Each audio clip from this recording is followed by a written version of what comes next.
What up, YouTube? It's your boy ATrueHero. And today we have, as you can see, Fraser Smith himself featured on the channel. You know, I love trolling him every time. And when I see him in person, the first thing I always say, is that the YCS Atlanta champion, Fraser Smith? He's been And doing for this once I can since. say, Oh my it god! is. But yeah, I've been doing it forever, right? So anyway, Fraser, go ahead and introduce yourself. I'm sure everyone on this channel already knows who you are. Okay. Um. So yeah, I'm Fraser Smith. Like Cairo said, YCS champion and stuff. And I've been being trolled by Cairo since about 15 years ago. Like, not even kidding. I feel like literally every time he sees me, he just goes, "Is that the Fraser Smith?" No matter what situation we're in, we could be at fucking Wendy's or something. He's just like, "Is that the Fraser?" As if anyone in Wendy's would even know who the hell I am. But yeah, shout out to ATrueHero channel though. I really like it here, so I'm glad to be a part of it. But yeah, we're here to talk about some Hero Frogs, and it's a deck that I found my place in this year in Edison format, and I'm really happy about that. I've seen a lot of success with it this year, including topping the Ultimate Time Wizard tournament with you. I made it to top 4, and that was a joy. That was the biggest tournament of the year too, so I feel really accomplished doing that. Tournament was pretty stacked. Overall, a good player won, a good player got second. So everything that I could wish for in terms of, you know, a good turnout and everything was cool with that event. And I hope that Konami continues to do more stuff like that. I see that they did YCS Dortmund recently had an Ultimate Time Wizard tournament with a Jinzo. I'm really hoping that YCS Virginia has a Ultimate Time Wizard tournament in November, because I will go to that. I would really like to travel to YCSs again. That would be awesome. But yeah, in the meantime, we're going to talk about how to beat Hero Frogs. That's exactly right. In terms of you and your association with decks, originally you started off the format playing Black Wings, and you did very well with Black Wings, but you have completely innovated the Hero Frog deck list, because throughout the past year or so, it's been constantly changing. And then Junk Synchron was added to the deck. And then you're the one who really said, well, the Monarch deck doesn't need to play an abundance of Monarchs. Right. You actually only need like 4. And then you found the perfect ratio between heroes and warders and just everything. And you've even included Junk Synchron as well. And now you've constructed what we see before us, which is commonly referred to as the God list. Yeah, it's actually so funny. I was reading and was it Beast Mode series, Circuit Series server or whatever, and shout out to Beast Mode, by the way. But I was in Beast Mode server, and in the War League chat, I was just casually scrolling down reading, and there was an entire discussion about the Hero Frog list and how, you know, everything changed with frogs because of the God list, and multiple people were referring to it as that. So I just kind of like including that now and just talking about that. I think that's really cool that people have named it that. It's crazy because when I was younger playing Yu-Gi-Oh competitively, I didn't consider myself to be a deck builder really. I was always a more of a technical skill kind of guy. That was where I always put myself into a box. And I said that deck building isn't really my thing. I can edit decks, but I'm not really good at making decks or whatever. And I will leave that stuff up to like Sean McCabe and stuff like that. But now I feel like I've gotten a lot better at deck building, and just I'm still really good at editing, I think, but I also think that like now I can really build decks, and I underestimated myself. So making this deck was, it was honestly a couple months in the making. It started off with really Gladiators of Edison this year. Earlier with me, you, and Stango got top 3 at that event, and that event was like 117 players. So that felt awesome because I taught with my friends, which nothing really compares to that. I've never really felt that before because I've never really played in a 3v3 YCS. They didn't start until after I quit Yu-Gi-Oh! So topping with you guys was awesome because we've been friends for years, and that was great. That was the first time though. So that deck was me making it and then giving it to Stango and telling him, you're playing this exact deck card for card. I'm not letting you change a single thing. And I made a guide on how to side deck with it, and it literally listed every single match from Dragon Turbo down to fucking zombies. Okay, like literally every deck that you could play against. I even included stuff like Glad Beast and Quick Draw. If you play against that, here's the side deck guide for it. So I did that. We ended up doing extremely well, and I think a big part of that was because of the side deck guide and the fact that Stango was able to like just refer to that every time he played somebody, and not have to ask me like, hey, what should I side here and there, and distract me from my duels. That aside though, that list was definitely premature. And I realized, okay, why am I losing when I do lose with this deck? Oh, it's because I'm drawing too many normal summons. And I think this is a problem in Edison in general, where a lot of decks can't convert off of their normal summons, fairies being one of the biggest ones that's popular anyway. I think that too many normal summons is a bad thing. If you think about it, when you look at your opening hand, right? Let's say you have Stratos, Caius, Ryza, Swap Frog, or I I should know say, exactly where you're going with yeah, this. you have Essentially, they're Stratos. all dead. You only have Yes. one normal summon per turn. Yes, I agree with you 100%. Yeah, Stratos, like Caius, Substitute, Treeborn Frog, and something else. You can only summon one of those per turn. Sure, all of those cards I just named are broken. Stratos is broken, Caius is broken, Substitute is broken. But at the end of the day, you can only use one of them. So Yep. looking at a hand of just a bunch of normal summons that you can only use one of is not fun. It's not good. And I started to cut back on that and just change the deck's trajectory. So last year when Rodnuk and Cameron top with Hero Frogs, their build was very different. They didn't play enemy controller at all. I'm pretty sure they also play six discard traps. They played malicious. They did not play junk synchron. I don't remember if they play Battle Fader. I don't think so. Malicious Edge also wasn't played. So this list, They the list, definitely didn't play Alias either. yes. So this list is very, very, very different from last year's list, and somehow it just ended up becoming like a beast. I mean, I went not or 8-1 in Swiss at nationals, right? I also top deck Devastators with the same deck right before nationals actually, and strangely enough, the most represented deck in top cut at nationals was actually Hero Frogs. Surprisingly, like there were 3 Hero Frog decks in top 8, which is crazy. I didn't even like I knew there were a lot of Hero Frogs there because I was walking around, but I didn't realize that they were also doing well. Like I saw them, I didn't know that they were. One of the guys was undefeated. He was just straight up 9-0, and another guy made top 8 as well. So the Hero Frogs has had a good year. I mean, it's basically Very good year.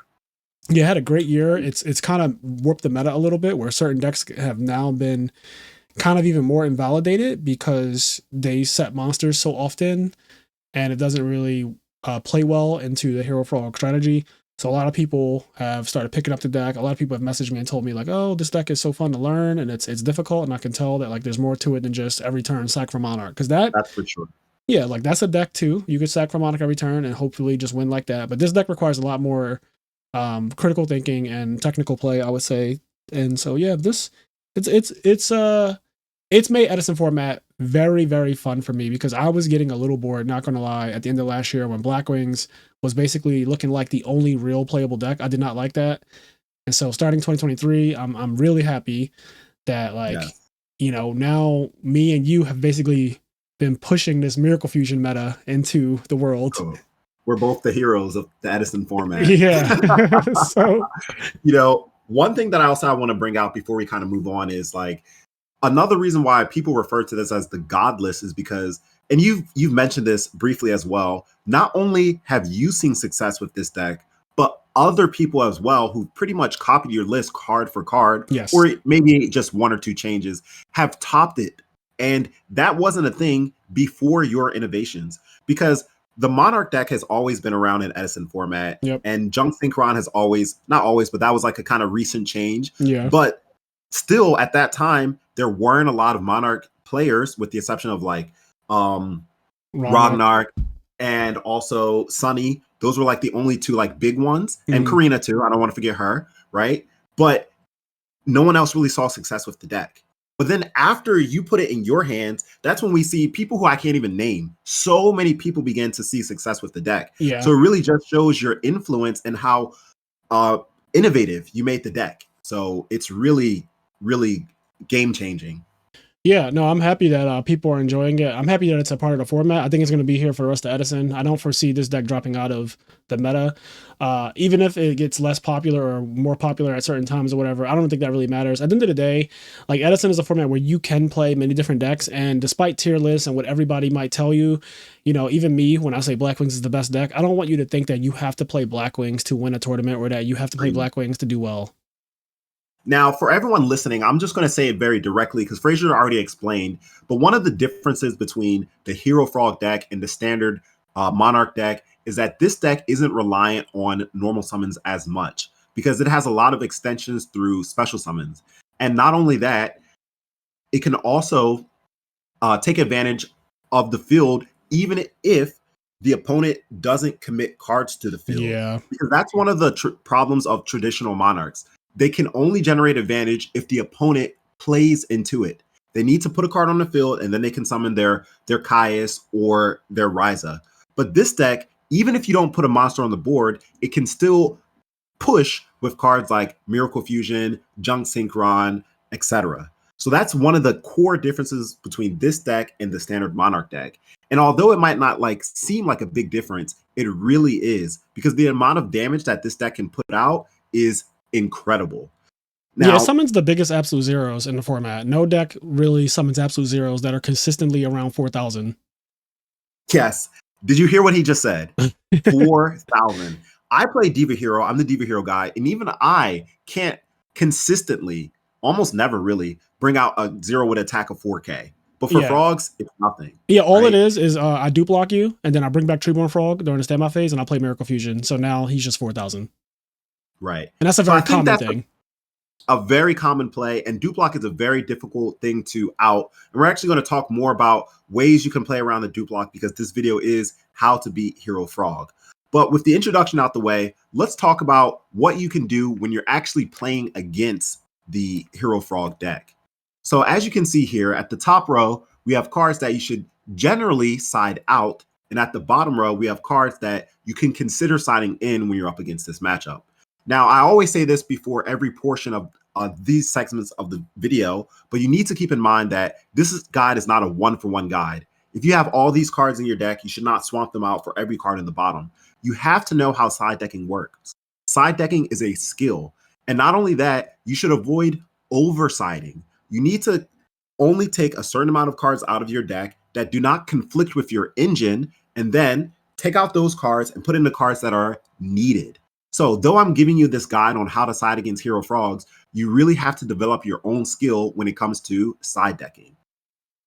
So anyway, at the top, we have monsters, spells, and traps. And these generally are monsters that you should side out. We have Battle Fader, Vayu, Pyramid Turtle, Hamster. And the spells, we have Heavy, MST, Traps, Bottomless, Mirror Force, and Starlight Road. So let's talk about them in detail.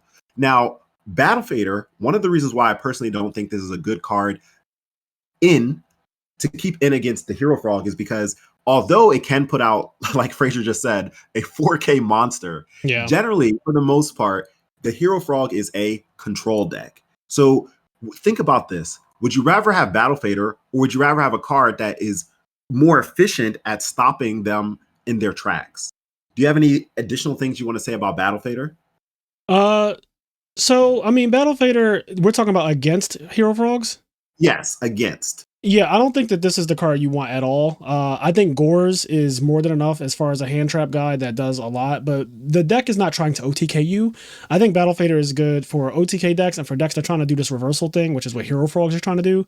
But against the deck, I don't think it's that good. Also, depending on when you have Battle Fader, a Hero Frog sides blatantly into Vanity's Fiend. So this card becomes even more of a liability. But yeah, Battle Fader definitely not something I would even think about really against Hero Frogs, to be honest. Right. So next we have Vayu. And now Vayu is a really good card. Vayu, tomato. Yeah, I say that. Anyway, I do the same thing, Cairo, by the way. Just I wanted to say this. I heard you say this in the video with 10-foot, how to beat Vayu Turbo. And you started off by saying, I'm going to call it Vayu and Vayu at different points throughout this entire video. And it's so weird. I do the exact same thing. And I don't know why I say one or the other, but I do.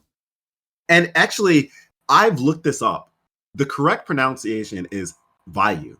Okay. But I just still say Vayu. Like, it's just, I don't know. I say both. I just say both. And I don't know what's wrong with me. I don't know what makes me say one or the other. But yeah, anyway, let's move on. Right. So now this card is really good. If you're playing this, you're playing obviously a Vayu Sirocco deck, right? Now, if you're playing Black Wings, you definitely can consider siding this out because it's not a core strategy to the Black Wing engine. But if you're playing Vayu Turbo, then obviously it can be really good because you need it to bring out your synchros. But one of the reasons why I have this card as listed as cards you can take out is because at the end of the day, you need to think about what cards are going to benefit you the most in the matchup. And if you send Vayu, great. But if you're ever in a situation where you have to set Vayu, then you are in a bad spot because Monarchs love for you to set cards. And we're going to talk about that more in detail when we get to Pyramid Turtle and Hamster. But overall, like, yes, this is a really good card. It's a core part to Value Turbo's engine. But if you're playing Black Wings and you're playing like 3, then you can potentially side one out against the matchup. Yeah, I agree. I think that set monsters obviously suck against Monarchs. And this is also a dark monster, so you're going to lose 1,000 if it gets Caiused. And yeah, if anything, I'd rather you just not even put it on the field. If I had to say how to correctly play against the Hero Frog deck, if you can avoid just putting it on the field at all, that's probably your best bet. So yeah. Yes. So these two monsters we can talk about together because they serve similar roles in that they're both monsters that you set. But one of the reasons why I included both of them is because here, Pyramid Turtle actually represents a floater because he replaces himself, right? Yeah. And Hamster, he represents flip effect monsters. Now, flip effect monsters are really good in Edison format, especially when you look at Raikou, Hamster, Caius, like this engine. Caius obviously is not a flip effect monster, but you can't talk about Caius without mentioning Hamster and Raikou. So they're very, very good cards. But think about it. Once again, Monarchs, they want you to set cards because they can easily out them. They have Ryza, they have Caius. And even if they don't have Ryza or Caius, Junk Synchron, and they can make synchros that can potentially get rid of them easily. Yeah, and even if they don't have on Pyramid Turtle. Yes, exactly. And even if they don't have Junk Synchron, well, they have Miracle Fusion. And if they bring out 0 and then they contribute their 0, or they can even play another Miracle Fusion, well, then that destroys both your flip effect monsters and your recruiters or floaters before you even get a chance to use them. Yeah. So they're just simply not the best cards when you're up against Monarchs. Now, if you're playing a deck that heavily relies on them, you should not take them all out, right? I'm not saying go OD and take them all out. But if you're playing like multiple Pyramid Turtles, multiple Mystic Tomatoes, or multiple cards that have similar effects, multiple flip effect monsters, you need to consider taking some of them out because they're not going to help in the matchup. Yeah, no, I think that's what a lot of the Value Turbo players caught on to siding out like Hamsters and sometimes even Raikous against Hero Frogs just because of the fact that they're not going to be very good in that matchup, whereas they shine in, against Hero Beat and stuff like that. The Hero Frog deck is not really trying to attack face downs too often. I particularly don't really attack face down monsters unless I have a read that I can. But on the first turn, if I know I'm playing against Value Turbo and they set a monster, that shit's not getting touched by me. So I'm not. So I mean, you heard it from Frazier himself. Like, it's just not the best choice. Yeah. Now, onto the spells, we have Heavy and MST. Now, this is the thing that you should know about Heavy and MST. Games 2 and 3, the Frog player will more than likely side in spells and traps. Yep. Especially cards like Mirror Force and Torrential. So you might think to yourself, well, then if I know they're going to side in Mirror Force and Torrential, shouldn't I keep these cards in? Guys, you can play Yu-Gi-Oh! The same way that you would against any other deck.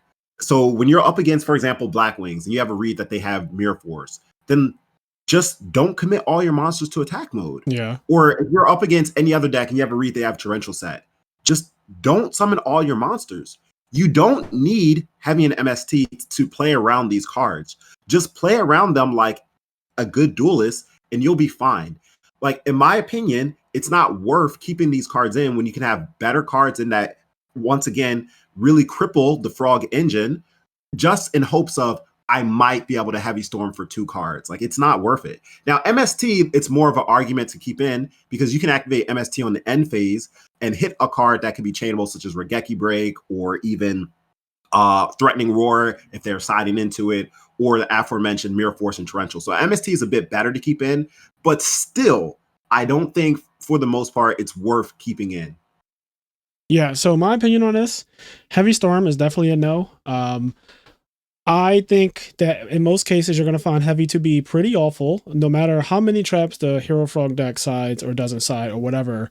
Heavy Storm specifically, especially if your deck is a trap deck, you're going to have Heavy, and it's basically going to be like you're heavying yourself a lot of the time. Whereas the Frog deck typically would only set 1 anyway, because at the end of the day, we don't want to lock up our Treeborn Frog. So Heavy Storm just seems ridiculous to even have in after game 1. MST is debatable now because, again, most Hero Frog players, including myself, do side trap cards.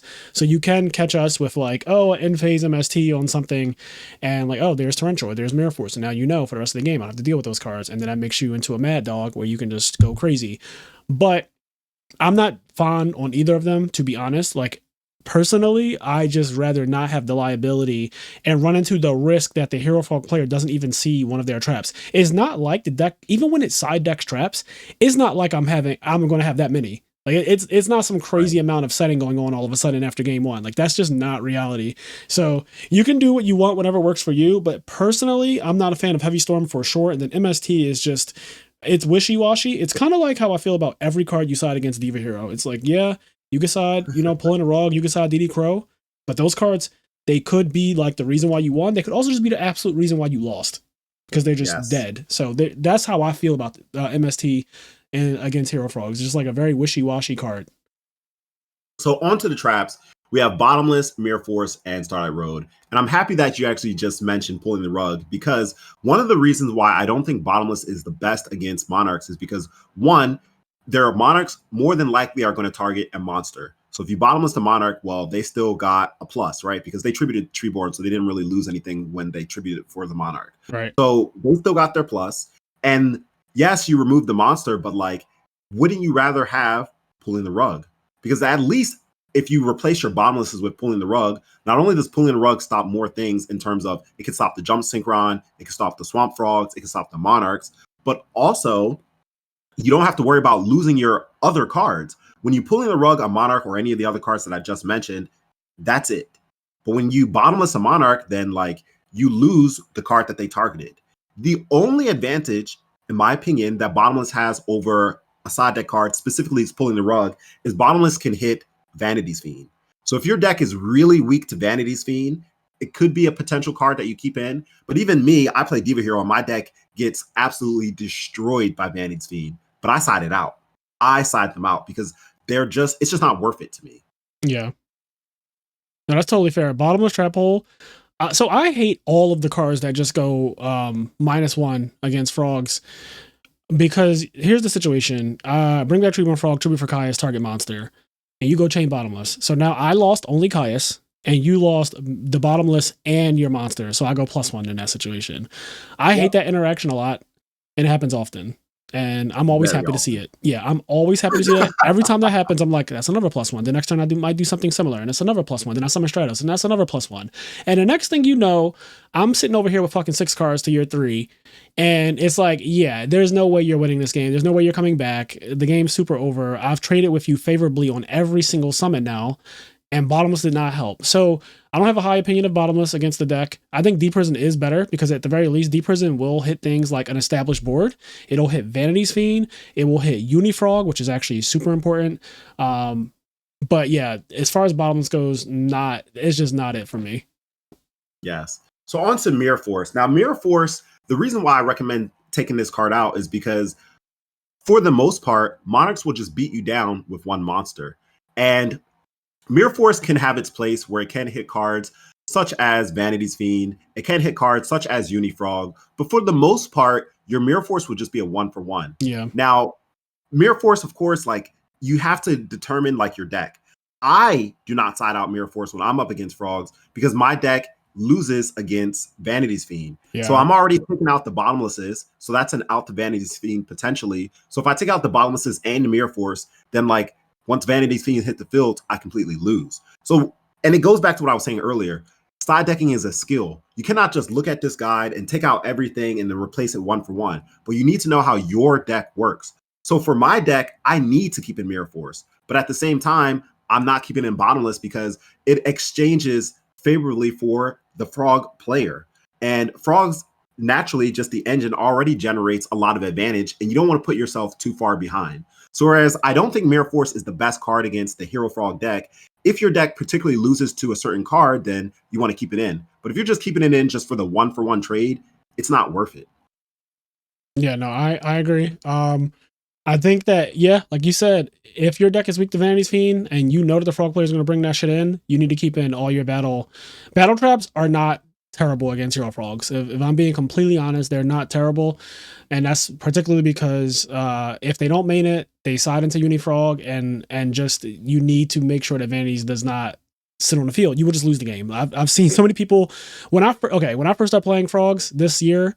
one of the weirdest things that was happening at locals before I like took it to DB really was that I would summon Vanity's Fiend against players and they would never get rid of it. I remember I played against Alex Flamer. And Wow. yeah, he's playing zombies. And I went Soul Exchange, Vanity's Fiend on his Pyramid Turtle. And when I tell you that Vanity's Fiend sat on the field for no less than 5 turns, and like I think he eventually, after the 5th turn of it just attacking, he eventually got rid of it. And the amount of cards that I was up by that time was so bad that there was no way he was winning the game. So even though I didn't walk to the very end of the game, it lasted for 5 turns of him just having to defend himself by setting Pyramid Turtles into it, which is sad, and stuff like that. It was really, really bad.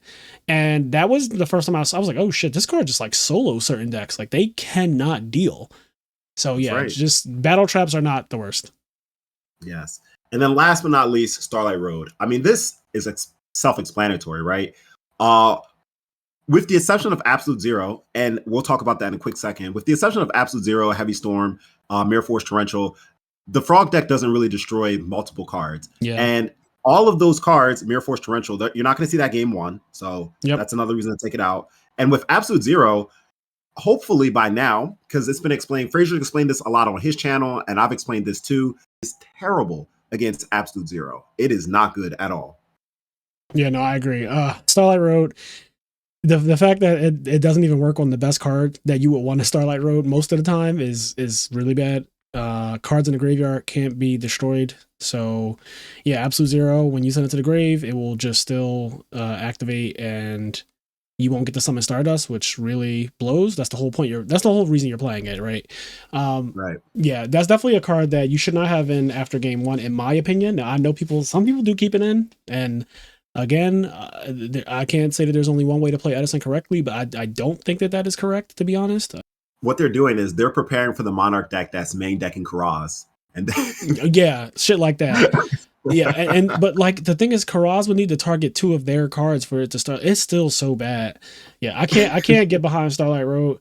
I think it only makes sense if your deck is one that plays so many back row, like Glad Beast or something, and in which case you're like, okay, my win condition is actually making sure that these back row are safe. So if that is the case, if you're playing some kind of stunish deck, then sure, you keep a Starlight Road because you keep it in against every matchup at that point. It's not just this is not a Hero Frog thing. It's just like I keep it in always. But if you're, a regular deck, like Black Wings don't need to set 4 back row or 3 back row. They can just actually set 1 at a time and be perfectly fine doing that. Yeah, Starlight Road would just come out. All right. So that wraps it up for potential cards that you can side out. So let's talk about the cards that you should side in. Now, games 2 and 3 are the games that you have the best chance of beating the Hero Frog deck, because unless things just go your way, unfortunately, because the Hero Frog deck is so strong, more than likely you will lose game 1 because it's just that strong and well built of an engine. But games 2 and 3 is really when you have a chance to shine. So first up, we have Hold on. Hold the fuck on. Holding. What is that 11th card? What is going on? What the fuck is that trap card in between? Is that Intercept? That better not be Intercept. Hold on. We're not going any further until we talk about fucking Intercept. Can you explain to me right now, Cairo? Right now, you're on the stand. Why Intercept is at this? Why is Intercept okay, there? sure. We can do it, right? It's funny. He's like the 11th card. I'm like counting, like which one's 11th? All right. It doesn't matter the order, right? We can talk about Intercept. Yeah. Now, of course, Intercept, you need to know it does not stop the effect from activating. Correct. So if your opponent summons it's bottomless, essentially. If your opponent summons Caius or Ryza and they target your monster will still get banished or sent to the top of the deck. Like, it does not stop the effect. However, being able to take the monster is not a bad thing.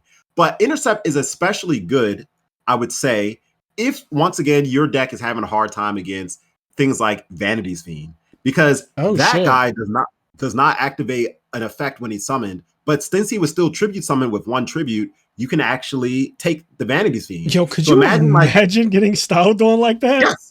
You'll get reversaled, because even though the Hero Frogs in general side into Vanity's Fiend, and they also lose against Vanity's Fiend, right? That's why it's even here. So imagine you pull in a reversal. They think, oh, okay, I got you. I'm going to summon my Vanity's Fiend, and now the game's over. And you're like, nope, I'll take it.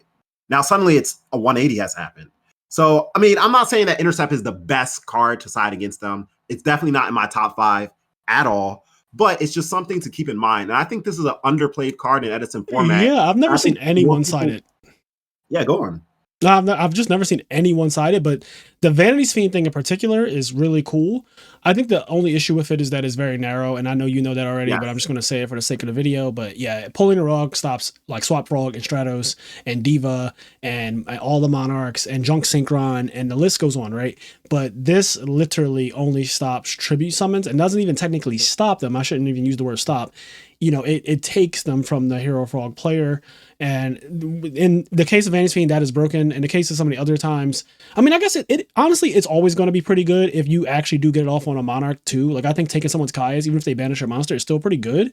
But pulling a rug is more consistent. And at the end of the day, Edison format is a balance between consistency and power. So yeah, I agree. No, I would not side Intercept over and pulling a rug, but I would like to see more players siding Intercept because it's cool. It's a cool card. I would love to see that shit on talk more about the traps. We'll skip over Intercept since we already gave our 2 cents on that. Yeah. But jumping to DD Crow, now this was one of the first cards that players started siding against Monarchs for obvious reasons. Yep. But this card is really good because obviously you can Crow the Treeborn Frog.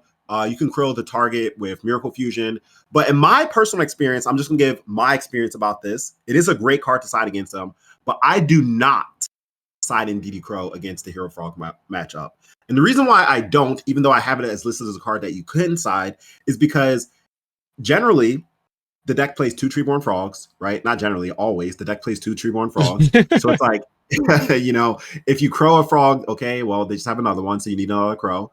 And in terms of stopping Miracle Fusion, that deck has so many waters, you're not going to hurt them by stopping a water, crowing a water. And like, you can get lucky and you might be able to like hit their only hero, but like a good player is not going to put themselves in a situation where it's like, I lose to a DD Crow. Like, it's just not going to happen. So that's why I stopped siding in DD Crow. But he still deserves his spot because at certain times, like, he is good. Because also, going back to like a good frog player is not going to put both of their DD Crows in the graveyard game 2.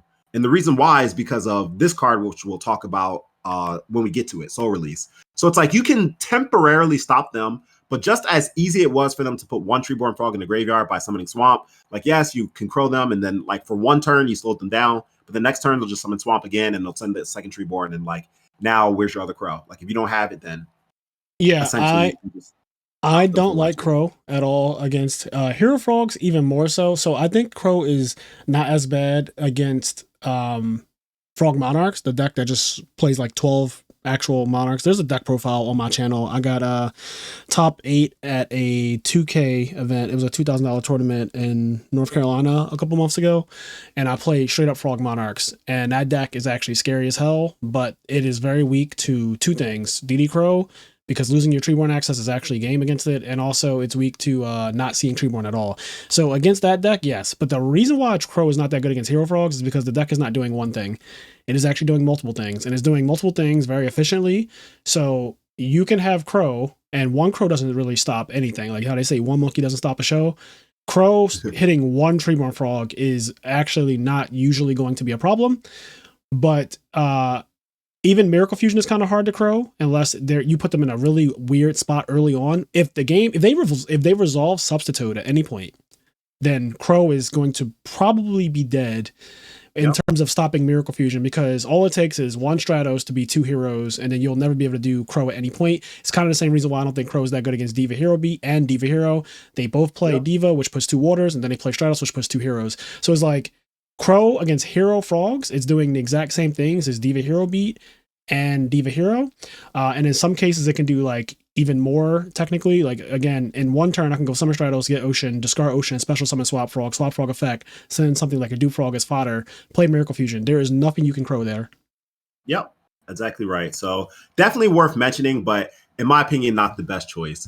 But this is another card that does not see play at all. That I think is quite good. Yeah, at all. That I think is quite good against the Frog deck. And that is Hero Frog deck, both actually. And that is Fall King. And the reason what this card does, so many of you might not have seen this card before, but essentially he can hit the field whenever because you don't have to tribute a monster to summon him. If you do tribute a monster to summon him, then he'll gain the attack of whatever monster you tributed, right? And his effect is neither player can tribute cards. And tributing does not only apply to summoning monarchs, but it also applies to the effects of Substitute, the effects of enemy controller, and it just completely, it's a mask or restrict. Yeah. It completely restricts their deck in monster form. So it's like another, I say this loosely, Vanity's Fiend against the Frog deck. Yeah, this is an interesting one because, like you said, it doesn't see play at all. I've had my eye on it, looking for a way to get this to work, and I kind of gave up on it. But I think that there's a possibility at some point in Edison format we might actually see this card see play because it is pretty versatile. It's a water monster. It's a salvage target. It's a monster that is a normal summon, but it also doesn't require tribute technically. So the fact that you could just summon it even with no tribute, I think is pretty cool. And then you could even tribute one or two. It's very versatile. The card is very, very versatile. And essentially in a mirror match, it's Vanity's Fiend. It actually can be better than Vanity's Fiend in some cases. So yeah, I like it because it, like you said, you can't econ, right? And that's one of the ways that people can deal with a Vanity's Fiend is they can go summon Alias, attack Vanity's Fiend, and econ put it in defense mode. Or no, actually you can still do that. I'm sorry, I'm being ridiculous. But yeah, you can't use the tribute effect to steal and like do weird stuff like that, which that could come up for sure. So yeah, right. I think Fall King has potential. You could also special summon Swap Frog by discarding it if you do happen to draw it and you're like, this card is useless right now, I'm just going to pitch it for swap. I always like that when something is a water monster, that just tends to help out a little bit. But yeah, there's potential here. There's definitely potential. Mask restrict on legs. One day we might see somebody come with the new technology.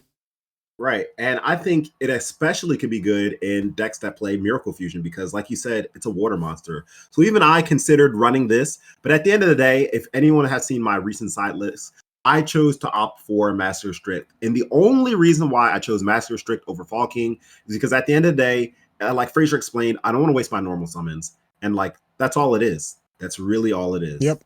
So moving on to the next, we have Fossil Dyna.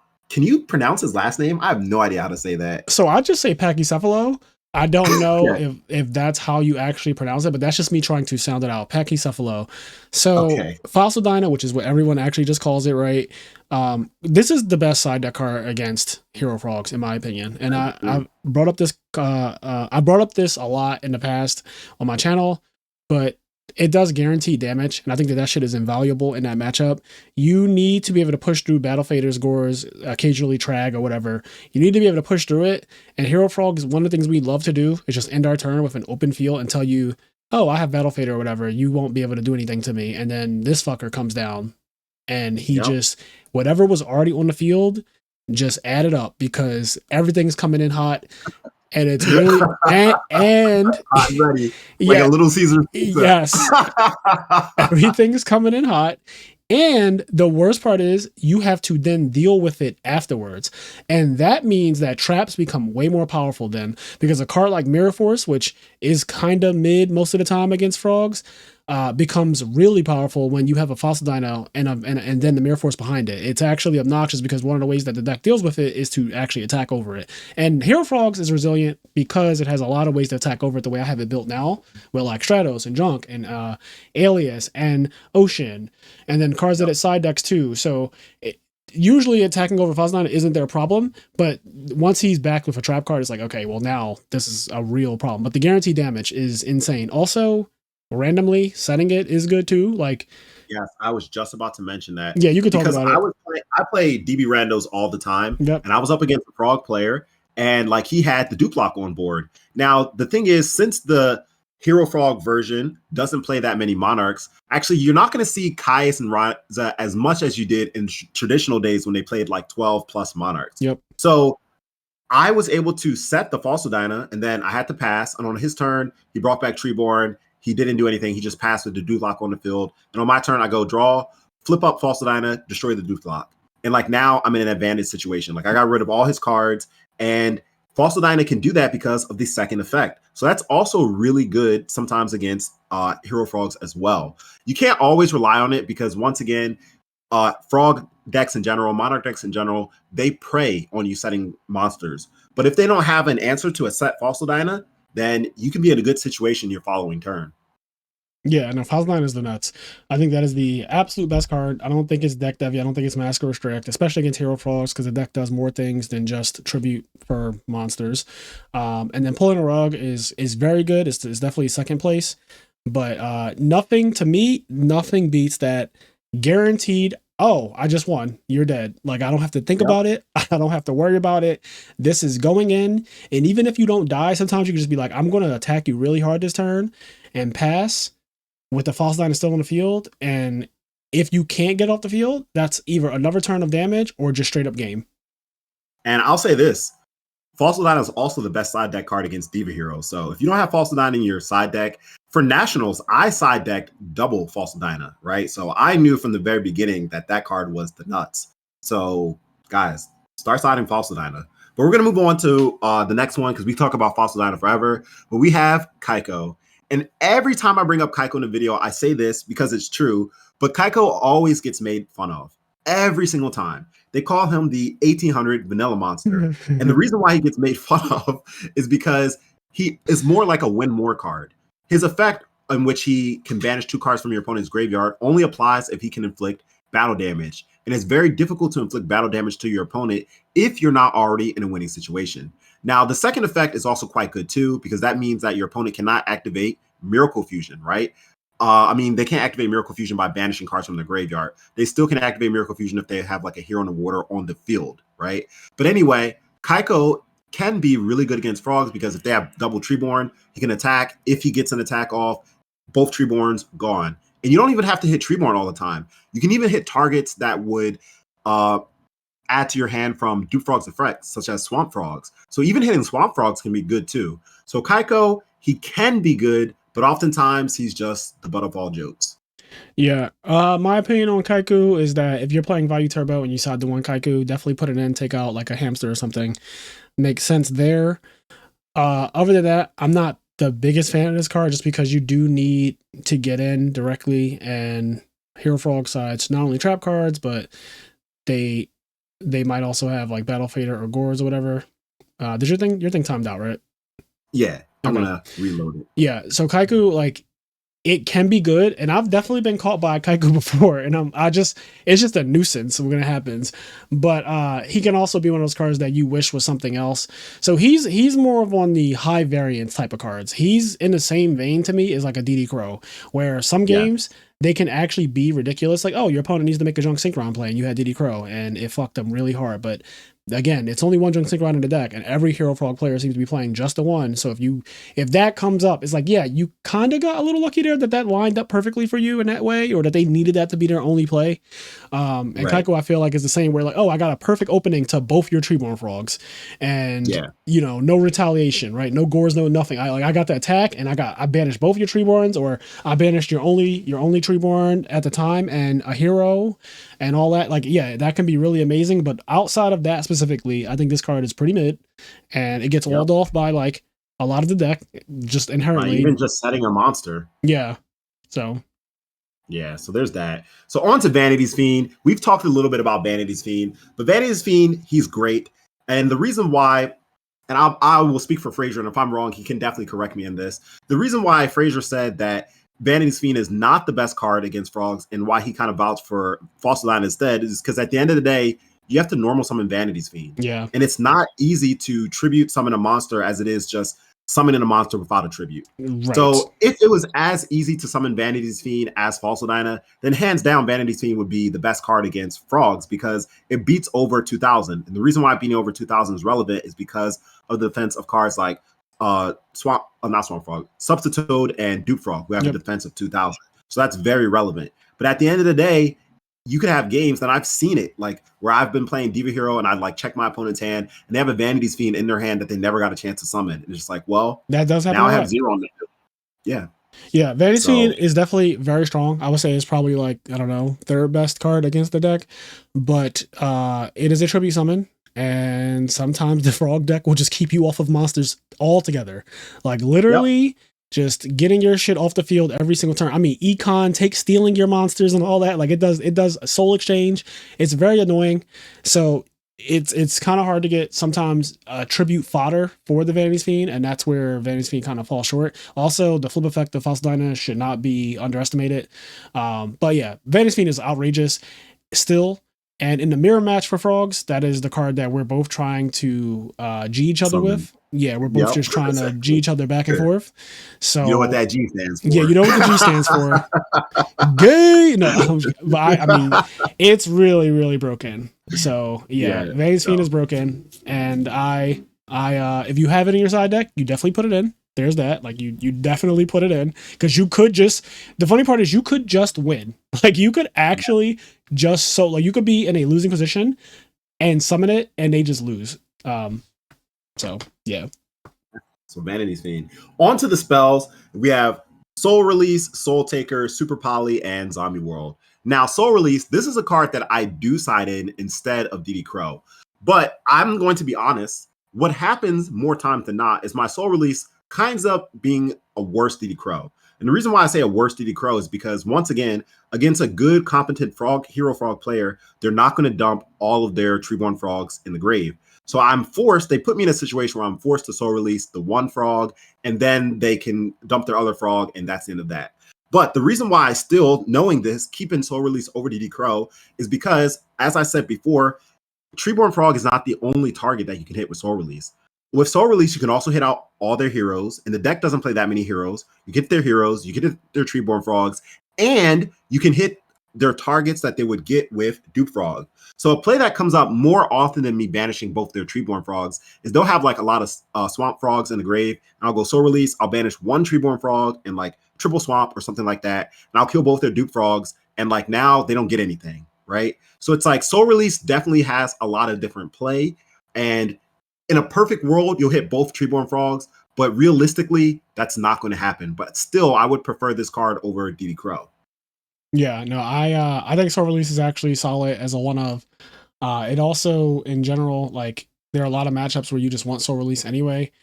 All of weird like graveyard decks like Phoenician Cluster Amaryllis and Norlaris, and there's a lot of them. The Christia Sworn, especially Light Sworn. Soul Release is good. It's also definitely a card that Hero Frogs do not really want to see when they're playing, especially if they didn't. The worst part is that like you don't know if your opponent's sliding Soul Release or not. So if you put both your Treeborns in the grave and you get Soul Released and it's early enough, that shit is just not it. And sometimes it doesn't even need to be early. It could be like they make a big push and then Soul Release you main phase 2. And you're like, oh, fuck. I have to deal with all those monsters on the field or whatever you put on the field, and I can't bring back Treeborn. I can't use Miracle Fusion. So I have to do all of that from nothing. Like, that's a tall order for frogs in general. Soul Release puts you into a backed up spot. The problem is with cards like this, and the problem with cards like Kaiku, and I wanted to say this during the Kaiku session, was that you kind of need to be in a winning position for these cards to be good. And that's why they're high variance. If you're already kind of losing, these cards are really bad. Like they become, you know the feeling I'm talking about. Is like you're getting beat down by a Caius and a Stratos, which is such a crazy field. You're getting beat down by a Caius and a Stratos, and you have Soul Release, and it's like, yeah, I could Soul Release him right now, but that is not stopping the Stratos and the Caius at hand. I could also have Kaiku crash into the Stratos, but that sounds fucking awful. So in terms of those cards, you kind of need to be in a winning position already, and that is annoying. Like at least Fossil Dyna, you could actually card that like I would already want in my hand. Like I would hate like they have that exact same board and then I top deck Soul Release. It's like, well, thanks. Yeah. So on to the next, we have Soul Taker. Now, Soul Taker, it's good for spot removal. And the reason why I included Soul Taker over cards like Smash and Ground or Fissure or other 1-for-1 removal is because Soul Release allows your opponent to miss timing. Especially this is relevant for Dupe Frog. So Dupe Frog misses timing, but Soul Taker can also be used on a Monarch if you're having a difficult time beating over it for whatever reason. It can take out 0 as a 1-for-1 if you don't have any monsters on your board.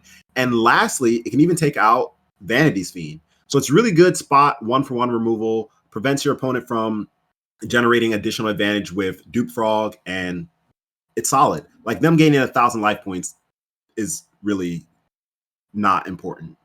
Yeah, so it's so interesting to me. You're the only person I really know who who sides in like Soul Taker and stuff, or has in the past, or like Right. Smashing Ground and Smashing things like, ground. yeah, Smashing Ground and Right. things like that. And I know why you did it, and you kind of said it, but like Vanity's Fiend or Christia and things like that, those really annoying Yep. monsters. That's So right. this card against frogs does make sense because you know Vanity's Fiend is coming in. Like you know for 1,000%, like that card is coming in. Ignorance is coming. So Soul Taker's not the worst. It also happens to make Dupe Frog mistiming and all that, which you know that's like the worst case scenario is that you need to use it on a Dupe Frog. But you know whatever. I don't see this card kind of like fell out the format though. I think you might be the only Yes, person it that did. like even yeah. I don't see anyone siding cards like this anymore. I remember when we were playing Edison earlier, this was a card that you would see, and people were like, "Oh, it's good against fairies," right? When fairies was thought to be a good deck, but I think Yes. now To most people, compliment yeah, you. Yep. yeah, most people realize like, okay, well, fairies is just not really it, so I don't have to side for that deck in particular, and deck Devi just kind of solos it.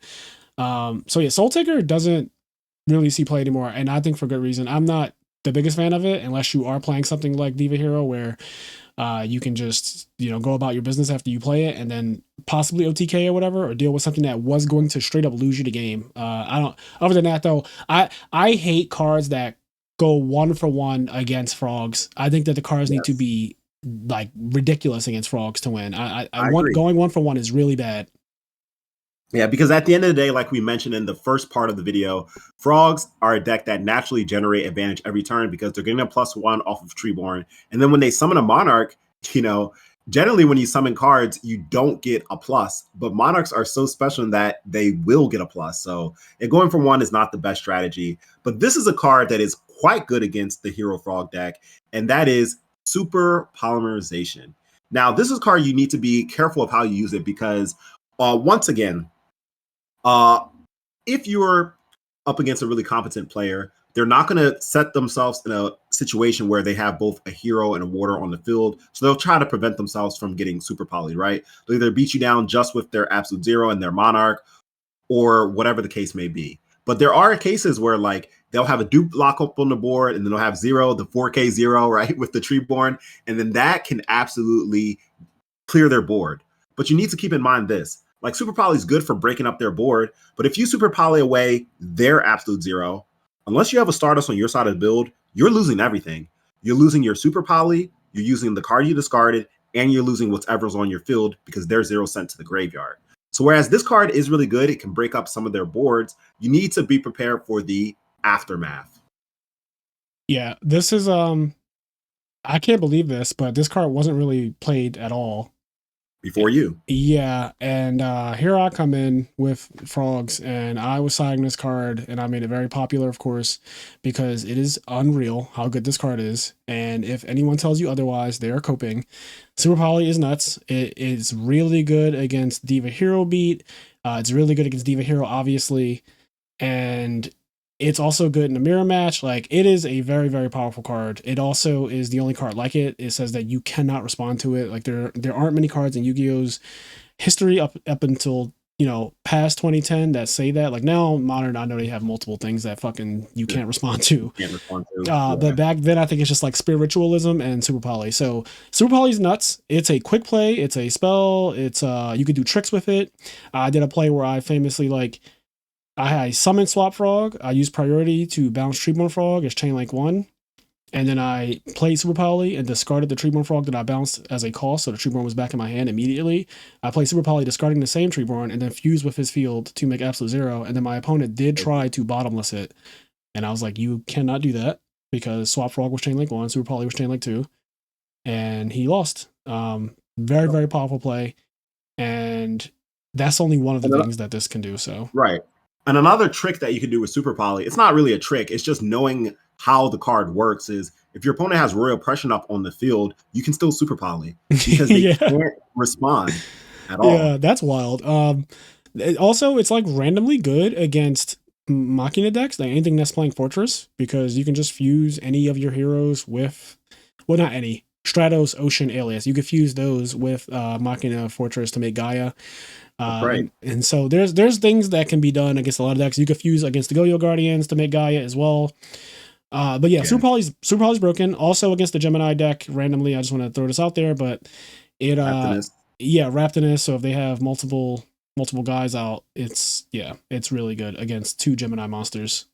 So, guys, if you're not watching Frazier's videos, especially, I recommend checking out his series. He has a side decking guide on monsters, spells, and traps on what are the best, and he tiers them in Edison format. And he actually has in his spell list tier video Super Poly as, I believe, the only S tier card. Am I Yeah, correct? out of spells, yes, it is the only S tier spell in Edison to me. I don't think Edison doesn't have many good side deck spell cards in general. Like if you look through every side deck of decks that have topped and won in Edison format, look at the spell section in particular of side deck cards, and you're going to notice that there aren't. First of all, most people aren't siding that many spells. And the ones they are siding are very narrow and not that great, like Nobleman to cross out, shit like that. It's like, okay, well, that card, no one would ever consider that to be an S tier card. It's like, okay, this card, and honestly, loses people games probably more than it wins them and they don't realize it. But that's a different topic. But yeah, so Super Poly's S tier because there's, again, nothing like it. It's very high powered and it's versatile. Like, I could go attack or Stratos and I just have a Treeborn sitting next to it, which is a normal thing. Like, that's a very normal play. And then if that attack goes through, I go Super Poly in battle phase, infuse the Treeborn Frog in the Stratos, and make an absolute zero and attack you for 2,500, and you might die. Like if your life points are at 4,000, you're dead from that interaction. That one little interaction at 4,000, you're dead. Yep.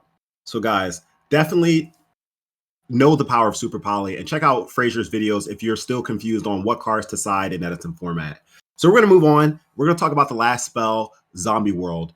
And the reason why this card can be good is because of the obvious. It prevents tribute summoning. But still, because the Hero Frog deck is a very well built deck, as I've said multiple times, they can still beat you even with Zombie World on the field. How? They have access to Junk Synchron, which makes synchros, and they have access to Miracle Fusion. So don't play this card thinking like, oh, I'm going to beat the Hero Frog deck. But if you're playing zombies, right, you might already have this in your side deck. So just keep that in mind that this is a good but not great card against the Hero Frog deck. Yeah.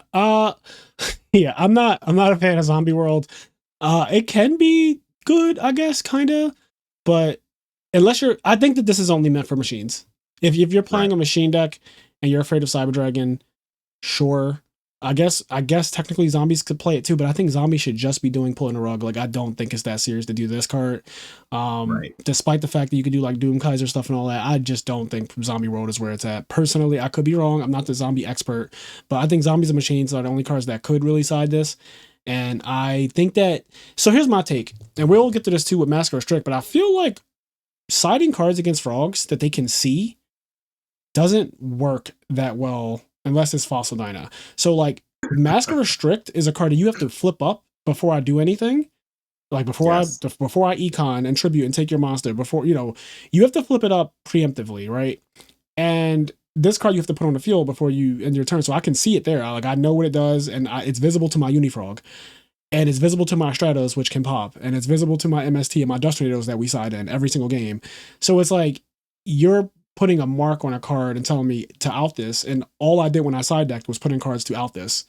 So I don't like that. I don't really like Mask or Restrict, especially against Hero Frogs, for the same reason. Basically, is like the deck is not as narrow as tribute summons. Like this only prevents that part. It doesn't stop Miracle Fusion at all. So monsters become zombies does not prevent that. Like it doesn't prevent Miracle. So it's just like very narrow. You're basically stopping my four tribute summons. I guess my 5 because Malicious Edge technically, but yeah, you're stopping like a couple tribute summons, and you don't even know if I even kept in all of them. So yeah, that whole thing is a rant. Zombie World's a rant. Right. So on to the last section, the traps. And traps are definitely the more effective type when siding in Edison format. And we have Deck Devastation Virus. Now, this is a card that I am 100% behind. I have been main decking this card for a long time now, and other people, they disagree. But anyway, at least Deck Devi against the Hero Frog deck, it's better game one. Actually, it's better game one.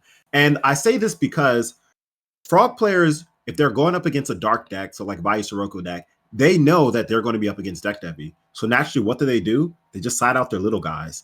And even game one, like I said, this is not the traditional Monarch deck in where it's like they're going to lose to a single Deck Devastation Virus. Like even though, yes, it has 4 to 5 monsters that are not hit by Deck Devi in the beginning, games 2 and 3, they're going to change that. So it's just not as effective game 2 and 3. But game 1, if you can hit it before they get Treeborn access, and you don't want to hit it while they have a Treeborn in your hand, but that's uncontrollable, it's really, really good. The best part about Deck Devastation Virus, the reason why you win, honestly, is not the destruction part. It's really just because of the hand knowledge.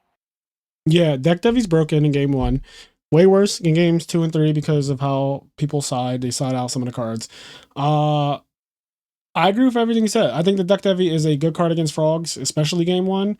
I think the hand knowledge is most important because it's the same reason why Trap Dust Shoot is like one of the best cards in the format, one of the most problematic cards in the format. People often do this thing, and I've been reading a lot of Discord, just things that people talk about in the community. I love seeing how people think. And one of the things that people say is like, oh, Deck Devy's not even that great against things like fairies because like often they just go 2 for 2. Like they'll hit 2 fairies and they'll lose their, arm wing, which they took 2 cards to make or whatever. Right. What really is not being talked about though is the fact that I know your entire fucking hand right now and for the next 3 turns, and that part is a huge aspect of why Deck Devy is outrageous. Is not just the destruction. The destruction is insane, but seeing everything that you have, if a good player sees all of your cards, it's really hard to win. Dust Shoot ends games. It is a non-game card. It bricks people's hands, and even if it doesn't brick their hand, it makes it where their hand becomes shit against your hand because you just get to play yours perfectly against theirs. So yeah, Deck Devy, everything I just said. Yeah. I mean, the last thing I'll say about Deck Devy is after I got second place at Nationals, I did a deck profile, and in that deck profile, I said this. Dust Shoot, this is the Trinity right here. Dust Shoot, Mind Crush, Deck Devy.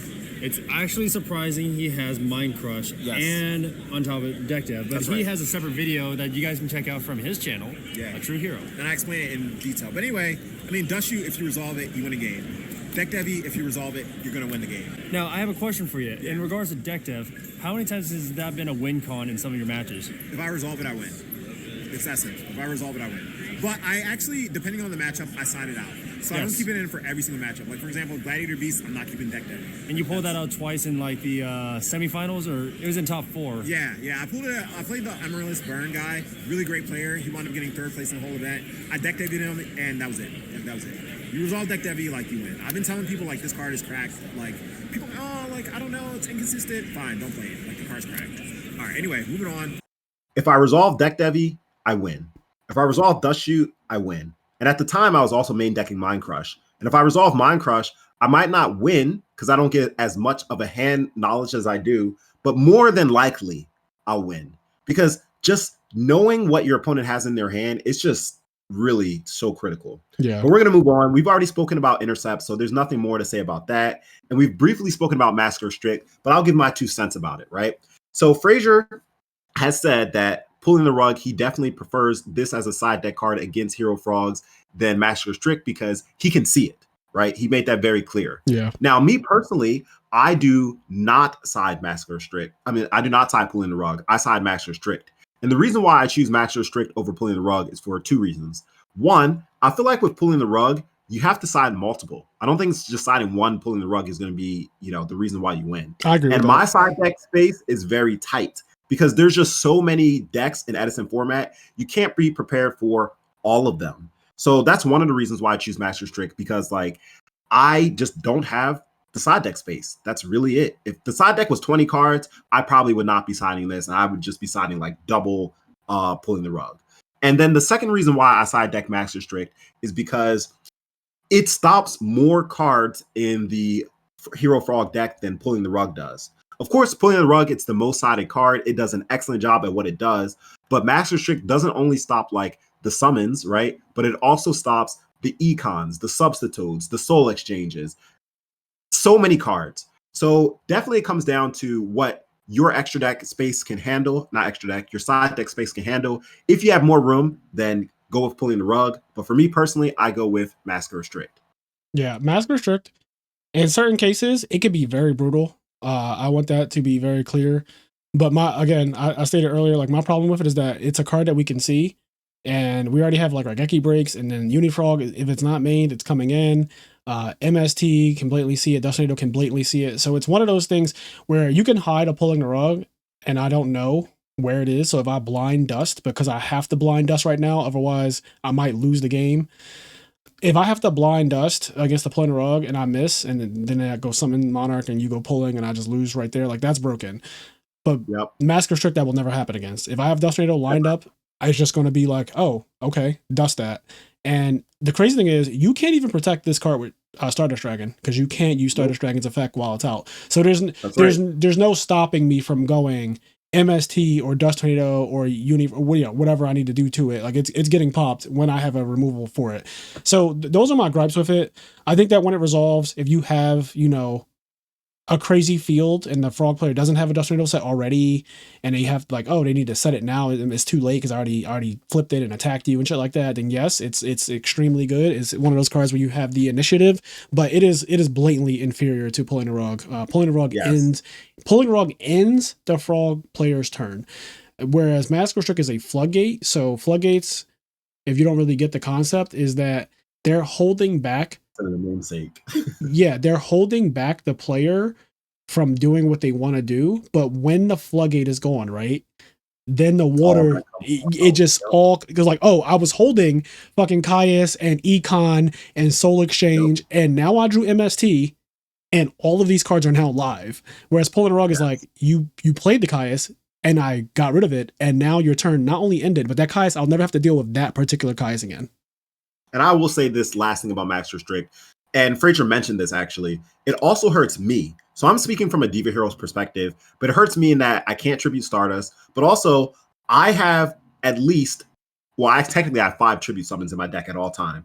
I have double Caius and or Vanity Fiend plus double Malicious. So that's 5, right? So I can't sacrifice for any one of those. I can't tribute Stardust, and I also cannot activate Deck Devastation Virus, right? So I'm not taking it out games 2 and 3, even though it's better in game 1. But let's say I pull Master Strict and then I pull into a Deck Devi. Well, now this Deck Devi's dead. I can't activate it. So Master Strict definitely, it hurts me as a player myself.